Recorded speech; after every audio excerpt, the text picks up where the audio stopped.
Hello everybody and welcome back to my channel. Thank you again for coming back for another video.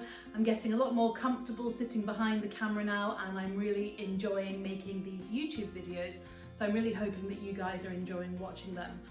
Today's video is all about things that I've found to be positive during lockdown. Before I get started, I want to say that I am fully aware of how serious and how devastating COVID-19 has been, and in no way am I taking away from the seriousness of that at all. I just wanted to share with you the positive experiences I've personally had during lockdown. So as you guys know, I'm on a journey to lose weight but also maintain a healthy and balanced lifestyle. So during lockdown, I've been trying to think of ways that will help me go on this journey and make positive impact that hopefully I can keep even outside of lockdown. So the first thing I want to share with you is meal planning.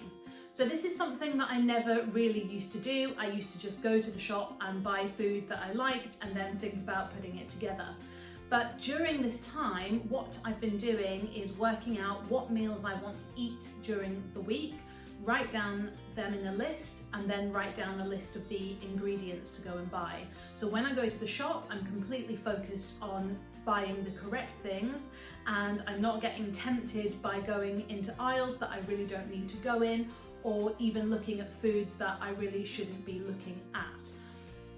During these meal planning sessions, I've also been trying to look through cookbooks and come up with some recipes that I've never tried before, and also find ways of incorporating foods that maybe are not my favourite. So for example, I am not a huge fan of mushrooms.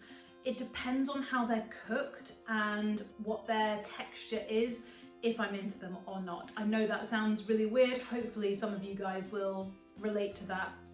So if a mushroom's quite dry, then I'm okay with it, but if it's really mushy and if it's out of can, I absolutely can't touch it. So I am definitely a bit funny about mushrooms. So what I've been really enjoying to incorporate mushrooms into the diet, because mushrooms are really good for helping you prevent things like dementia. So I've heard they've got really good vitamins and minerals in there that apparently have been proven to help with dementia. So I wanted to try and incorporate them into my diet. So I've been using a recipe from the Bosch cookbook, the original one, and that's for the ultimate chili. And the ultimate chili's got lots of good things in it, like black beans, kidney beans, vegetables, chopped tomatoes. But instead of having mince, what you do is you put mushrooms into a blender, chop them up really small, and then you tip them in at the end, and they provide the sort of mince texture. You can't even notice that it's mushrooms, and you're actually getting lots of mushrooms into your day. So I've really been enjoying that particular recipe as one of the new ones. I also like recipes from Elsa's Wholesome Life. One of her recipes that I've been really enjoying is the mac and cheese, but it's not real cheese obviously because it's a vegan recipe. What you do instead of having cheese is that you boil up some pumpkin, or actually I've been using butternut squash, and making that into the sauce, so it goes that sort of yellow colour, a bit like cheese, but it's not as unhealthy as having a cheese sauce. Really, really delicious. Plenty of other flavours going on in there. So I've really been enjoying those two new recipes over lockdown, which I've never tried before. And obviously they make quite big portions, so you can have them for your evening meal as well as keep them over for lunch the next day. The chili you can have with nachos if you want to, or you could put it into a baked potato depending on, you know, how healthy you want to make it. But they're both really good recipes. So once I've decided what meals that I want to eat during the week, as I say, I'll go to the shops, buy all the correct ingredients, and then when I get home, I've been trying to, when I've got a bit of time, do some food prep. So not necessarily the meal prep, just food prep, and this is especially for lunches. So I tend to roast some cauliflower and roast some sweet potato, make a cashew and basil sauce, and also make a butter bean hummus. They're my staples that I try and have in the fridge at all times, because you can easily put together a salad that's got quite a lot of nice taste in it, but it's still not that calorific. I know that cashew nuts have a lot of calories in them, but I'm using the tiniest little drizzle on top of salads, and really it adds such nice flavour.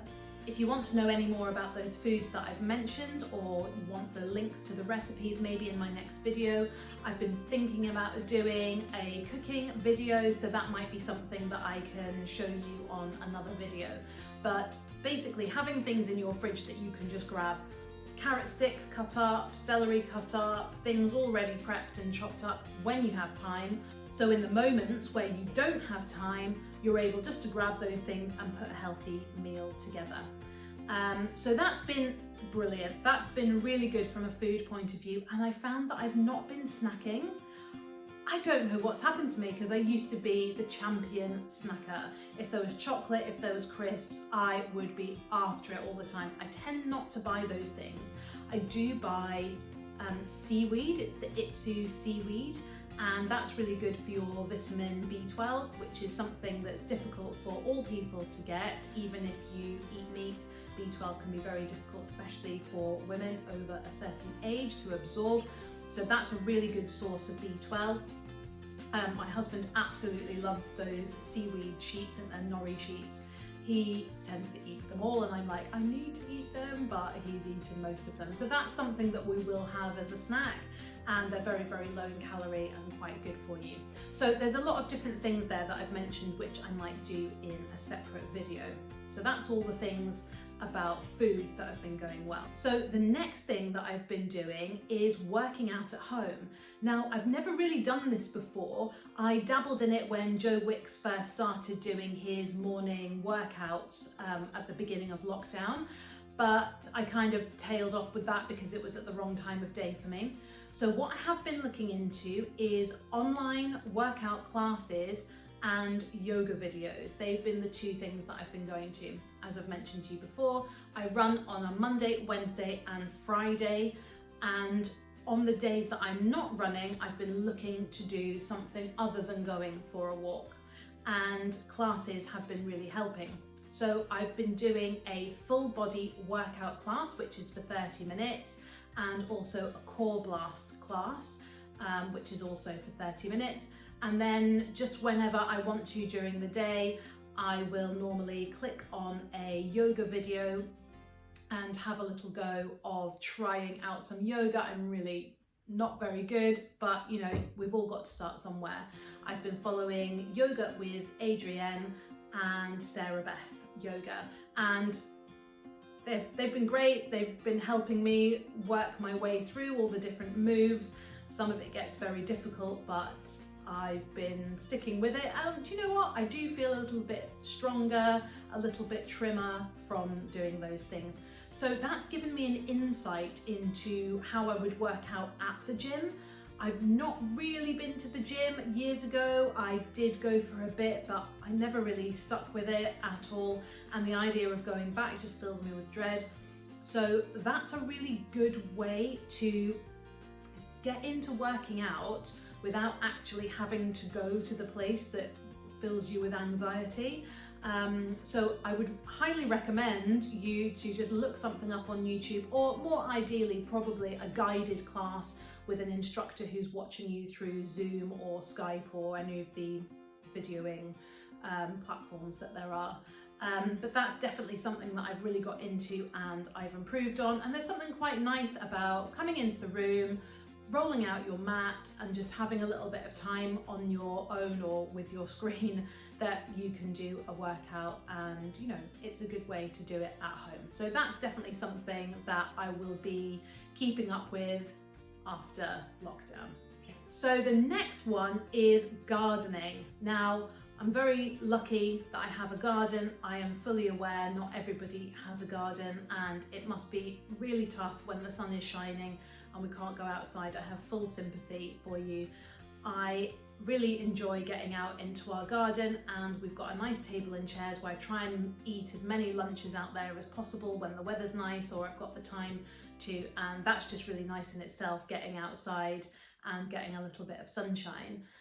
But actual gardening, I am into. I don't know a lot about it. I haven't read any books particularly about it. I bought a couple of gardening magazines, but what I've really been into is growing vegetables. So we can't currently go to the garden centre and buy plants, but we can buy seeds from a supermarket, or wherever you buy seeds, you can buy them from everywhere. And I bought lots of different seeds and I planted them in some little compost containers with a little bit of soil and kept them in the kitchen, put them out in the sunshine during the day and watched them grow. And I now have planted outside tomato plants, courgette plants, rhubarb, broad beans, red pepper, and a chili plant and some carrots. And they are in a little patch that I've got down at the bottom of the garden. I'll try and insert a photo of that for you now so you can see it.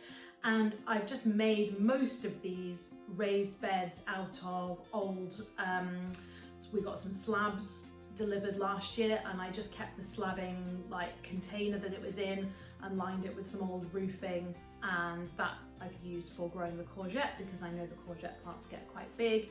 And then a couple of the other ones that I've got, my father-in-law made me a raised bed planter, which I planted some of the things in as well. So it's not lots of expensive stuff, it's just a few pots and things that I've tried to grow them in.